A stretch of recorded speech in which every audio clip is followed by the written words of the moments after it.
Տեր Սամվել Կարապետյանին կալանքի տարան եկեղեցուն պաշտպանելու համար։ Արդար է ձեզ նման մարդկանց կալանավորել։ Իհարկե ոչ։ Եկեղեցուն կպնել չի կարելի, ոչ մեկ այդ իրավունքը չունի։ Պատմության մեջ նման բան չի եղել։ Որ երկրի ղեկավարը եկեղեցուն կպնի կամ եկեղեցով զբաղվի կամ եկեղեցուն թելադրի։ Չի ել եկեղեցուն թելադրող։ Եկեղեցուն թելադրում է Աստված։ Ճիշտ չէ, բայց իրանք իրաց ձևա ճիշտ են համարում, իրանք ուզածին հասնում։ Ոչ։ Չպետք է կալանավորեն իլ։ Ղև կալանավորեն։ Ինչ համար կալանավոր։ Ինչ արել նա։ Որ դուրս եկե փողոց ասելա Փաշինյանը չեք ուզում ղեկավար։ Ո՞ղի եկեղեցուն է պաշտպանել։ Ով է եկեղեցու պաշտպանել։ Սամվել Կարապետյանը։ Դու մենակ եկեղեցու չպաշտպանել, ժողովրդին է պաշտպանել։ Եկեղեցի ժողովրդինն է, ոչ թե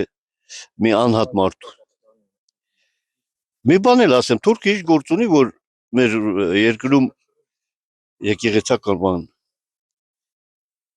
եկեղեցում տեր